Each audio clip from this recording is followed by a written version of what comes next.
Everyone, আমি Debolina Rome ভ্লগের দ্বিতীয় পার্টে আপনাদেরকে স্বাগতম জানাই।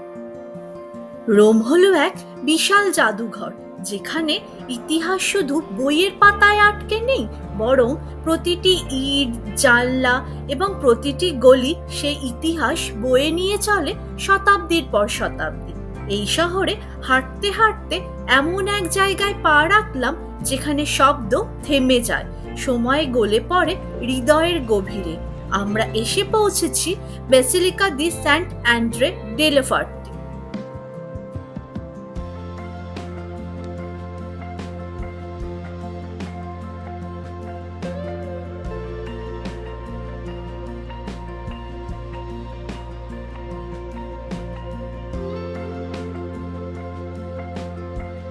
বাহ্যিকভাবে এই গির্জাটি খুব জাঁকজমকপূর্ণ নয়, হয়তো অনেকেরই চোখ এড়িয়ে যায়। আমরা প্রবেশদ্বার পেরিয়ে ভেতরে ঢুকতেই যেন বাতাসে বদল হলো এক। বাইরের ব্যস্ত শহর, পর্যটকদের চিৎকার, গাড়ির হর্ন সবকিছু যেন এক নিমেষে দূরে কোথাও মিলিয়ে গেল। একটা গাঢ় নীরবতা জড়িয়ে ধরলো আমাকে। এখানে সময় থেমে আছে না, সময় এখানে পেছনে হাঁটে 400 বছর পেছনে।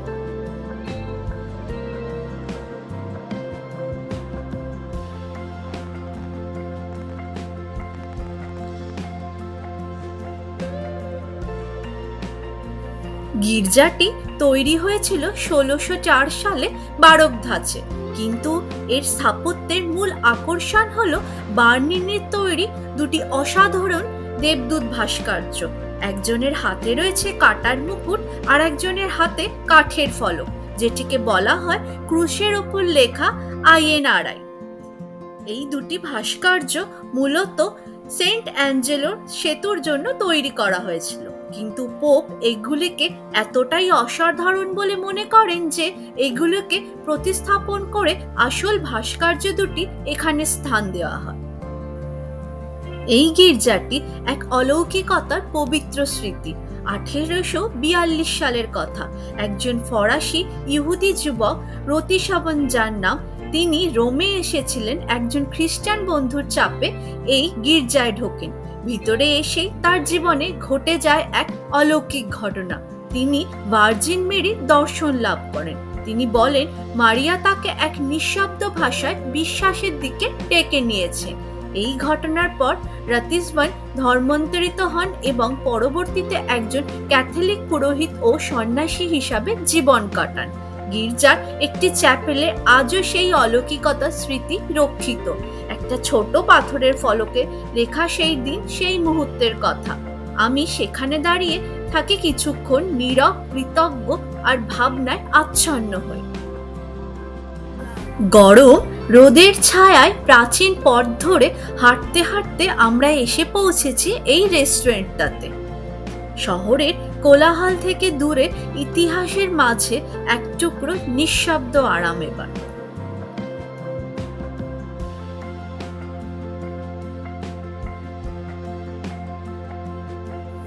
রোমের দুপুরটা একটু অন্যরকম হয়। সূর্য ঠিক মাথার উপর, আলো ঝলমলে কিন্তু ক্লান্তিকর নয়, যেন শহরটাও জানে দুপুরবেলায় একটু ধীর হতে হয়। শহরটির গরম দুপুরের এক স্বপ্নময় সাজযাত্রা হলো জেলেটেরিয়া দেলা পালমা। 150-এরও বেশি জেলাটো, চোখ ধাঁধানো রং আর গন্ধে মন হারিয়ে যায়। পেস্তাচিও, তিরামিসু, লেমন বেসির প্রতিটি চামচে যেন এক একটি গল্প বলে।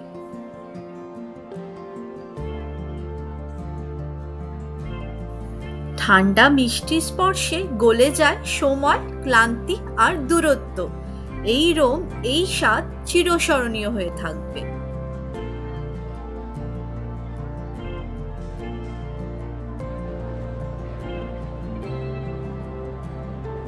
আস্তে আস্তে আমরা এগিয়ে চলেছি সৃষ্টিকর্তার এক আশ্চর্য নিদর্শনের দিকে, পন্টে সেন্ট অ্যাঞ্জেলিও, সেই পুরাতন পাথরের সেতুর উদ্দেশ্যে, যার দুই ধারে দাঁড়িয়ে আছে দেবদূতের সারি, আর ঠিক তার ওপরে ধবধবে সাদা পাথরের তৈরি এক অভিজাত নিরাপত্তা, ক্যাসেল সেন্ট অ্যাঞ্জেলিও। সেতুতে পা রাখতে পায়ের নিচে তিবার নদীর জল এক অদ্ভুত ছন্দে বয়ে চলেছে। রোম যেন কথা বলছে, কিন্তু তার ভাষা হলো বাতাস, নদীর ঢেউ আর পাথরের গায়ে জমে থাকা শতাব্দীর ইতিহাস। সেতুটি হলো একটি ইতিহাসের পৃষ্ঠা। প্রথমে এটি নির্মিত হয়েছিল রোমান সম্রাট হাদ্রিয়ানের আমলে, খ্রিস্টপূর্ব 2য় শতকে। তারপর শত শত বছর ধরে এই সেতু ছিল মৃত্যুদণ্ডপ্রাপ্ত বন্দীদের শেষ যাত্রার পথ, তীর্থযাত্রীদের গন্তব্যের প্রান্তসীমা, আবার শিল্পীদের কল্পনার বিস্তার। সেতুর দুই পাশে দাঁড়িয়ে আছে বার্নিনির নকশায় নির্মিত 10টি দেবদূতের মূর্তি। দেবদূতেদের প্রত্যেকের হাতে রয়েছে যিশুর ক্রুশবিদ্ধতার কোনো না কোনো প্রতীক, কাটার মুকুট, পেরেক, কাপড়, লাঠি। এই দেবদূতদের চোখে মুখে এমন এক নীরব বিষাদ, যা দেখে হৃদয় কেমন যেন নিঃশব্দ হয়ে যায়। সেতুটির ঠিক অপর প্রান্তে দাঁড়িয়ে আছে ক্যাসেল সেন্ট অ্যাঞ্জেলো। প্রাচীন এই দুর্গ একসময় ছিল সম্রাট হাদ্রিয়ানের সমাধি। পরে সময়ের প্রয়োজনে এটি দুর্গ, পোপের বাসভবন, আশ্রয়স্থল, এমনকি কারাগার হিসাবেও ব্যবহৃত হয়েছে। এখন এটি একটি জাদুঘর, কিন্তু তার বাইরে সৌন্দর্যেই আটকে যায় মন। আমরাও বাইরে থেকেই দেখেছি, বিশাল বৃত্তাকার এই প্রাসাদ যেন এক আভিজাত্যপূর্ণ নীরব পাহাদার। মাথায় দাঁড়িয়ে আছে মহাসংরক্ষক মাইকেল, তার বিশাল তরোয়ার উঁচু করে ধরা, যেন রোমকে রক্ষা করছে যুগ যুগ ধরে।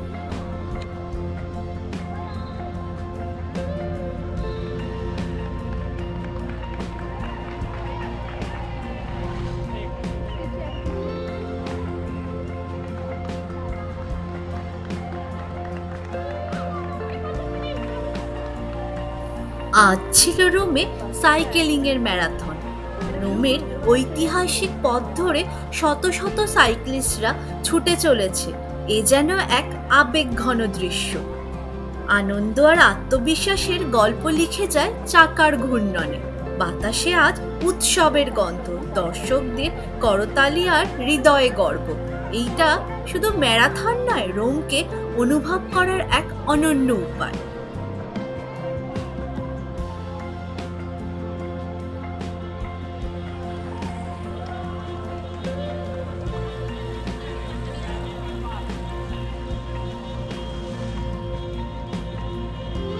রোমের প্রতিটি গির্জা যেন এক একটি জীবন্ত ইতিহাস। প্রতিটি দেওয়াল, মিনার আর অলিন্দে মিশে আছে শত শত বছরের শিল্প, ধর্ম আর বিশ্বাসের ছাপ।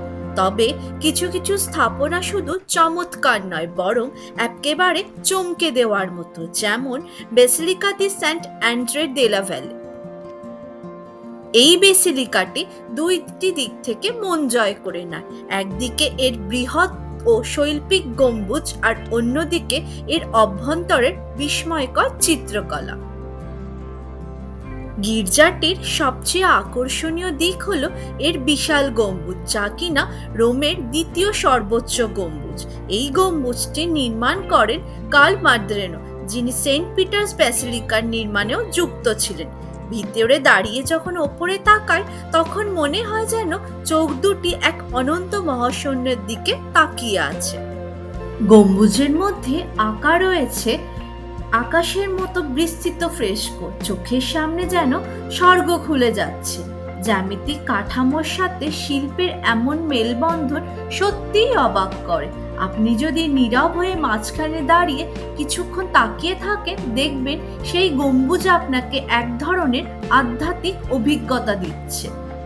আলো যেভাবে গম্বুজের চারপাশে এসে পড়ে, সেটা যেন এক স্বর্গীয় উজ্জ্বলতা, নীরব অথচ বলিষ্ঠ। গির্জাটির 2য় মহিমা হলো এর অভ্যন্তরের চিত্রকলা, বিশেষ করে অ্যাপস এবং গম্বুজে আঁকা বিশাল ফ্রেস্কো। এই ফ্রেস্কোগুলো অঙ্কন করা হয়েছিল 17শো শতাব্দীর বারোক যুগের বিখ্যাত শিল্পীরা। ল্যান্ডফ্র্যাঙ্কোর আঁকা গম্বুজের ফ্রেস্কোটি চিত্রিত করে স্বর্গীয় দৃশ্য। চিত্রগুলো এমনভাবে আঁকা যেন তারা গম্বুজের উচ্চতা ভেদ করে উঠে যাচ্ছে। এটাকে বলা হয় ইলিউশনেটিক সিলিং পেন্টিং। যেখানে বাস্তব আর কল্পনার সীমা মুছে যায়। এই চিত্রগুলোর সামনে দাঁড়িয়ে আপনি শুধু শিল্প দেখবেন না, দেখবেন অনুভব। মনে হবে ফ্রেমের মধ্যে দিয়ে শিল্পী যেন আপনাকে বলছে, এটাই বিশ্বাস, এটাই সত্য, আর এটাই অনন্ত পথ।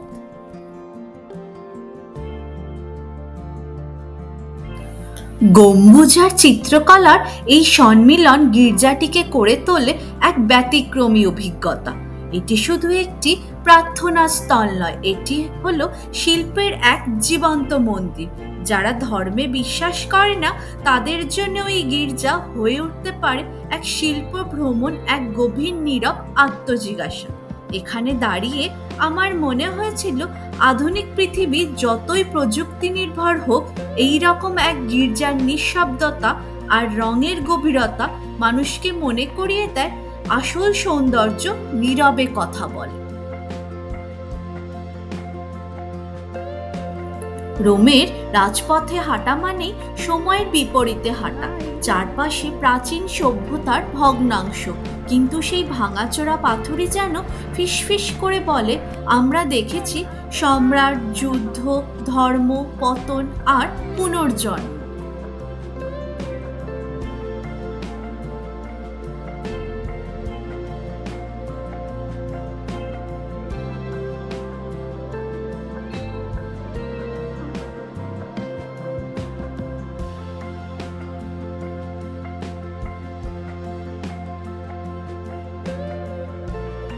সেই পথেই হাঁটতে হাঁটতে পাহাড়ের ঢাল বেয়ে ওপরে উঠে হঠাৎ চোখে পড়ে এক বিশাল ভগ্নমূর্তি কনস্ট্যান্টাইনে। সম্রাট কনস্ট্যান্টাইন দ্য গ্রেটের আমলে খ্রিস্ট ধর্মকে স্বীকৃতি দিয়ে ইতিহাসের মোড় ঘুরিয়ে দেন, যার শাসনেই ঘটে রোমান সাম্রাজ্যের বৃহত্তম ধর্মীয় রূপান্তর। এই মূর্তিটি ছিল ব্যাসিলিকা অফ ম্যাক্সিটাসের মধ্যে স্থাপিত। আজ তা কেবল টুকরো হয়ে দাঁড়িয়ে ইতিহাসের সাক্ষী হয়ে আছে। পেছনে কলোসিয়ামের ছায়া আর সামনে রোমান ফোরাম। হাজার বছর পেরিয়ে এলেও এই জায়গাটিতে দাঁড়িয়ে মনে হয় সময় বুঝি কিছুই বদলায় না। রাজপথের ধুলার ভেতরেও ইতিহাস বেঁচে থাকে, শুধু চোখ থাকলেই দেখা যায়। এই রোম, যেখানে একটা ভগ্নমূর্তিও আমাদের ভাবিয়ে তোলে ধর্ম, রাজনীতি আর মানুষের শাশ্বত যাত্রা নিয়ে।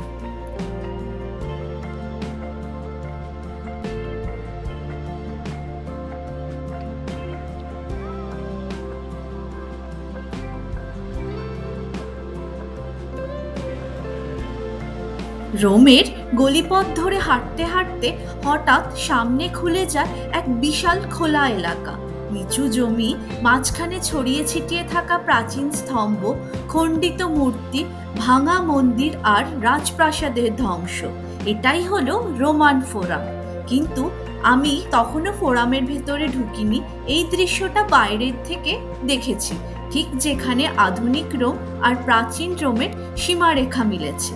সামনে ভিয়া দে ফোরে ইম্পেরিয়ালি, মসৃণ পাথরের পথ, দুপাশে সারি সারি গাছ এবং তার উপরে ইতিহাসের স্তম্ভ। একদিকে কলোসিয়ামের মাথা উঁকি দিচ্ছে আর অন্যদিকে প্যালেটাইন হিল উঠে গেছে সবুজ ঢালে। আমরা এক কোণে দাঁড়িয়ে শুধু তাকিয়ে থাকি। দূর থেকে দেখা যায় টেম্পল অফ স্যাটার্নের কয়েকটি উঁচু স্তম্ভ আজও অবিচল হয়ে দাঁড়িয়ে রয়েছে। বাতাসে একটুও কাঁপে না, যেন যুগ যুগ ধরে পাহারা দিচ্ছে এক হারিয়ে যাওয়া রাজত্বকে। রোমান ফোরামের বাইরের দৃশ্য যেন এক জীবন্ত ছবির ফ্রেম। বাইরে দাঁড়িয়ে থেকেও যেন ফোরামের ভেতরের গল্প শোনা যায়, যেন কেউ ফিসফিস করে বলছে, এখানেই সেনেট বসত, এখানেই জুলিয়াস সিজার বক্তৃতা দিতেন, এখানেই রোমের আইন, ধর্ম আর রাজনীতি একাকার হতো। একটুখানি থেমে থাকলেই মনে হয় এখানে ইতিহাস এখনো বেঁচে আছে। পাথরের স্তম্ভগুলো কিছু বলছে না, তবুও তারা চুপ করে একটা পুরনো গান গাইছে, সময়ের, পতনের আর গৌরবের। দূর থেকে কলোসিয়ামের অনবদ্য চেহারা স্পষ্ট দেখা যাচ্ছে। প্রাচীন রোমের গর্ব, ইতিহাসের এক জীবন্ত নিদর্শন। রোমকে বিদায় জানাতে গিয়ে হাজার বছরের ইতিহাস ও স্মৃতির এই মঞ্চ সাথে নিয়ে ফিরছি।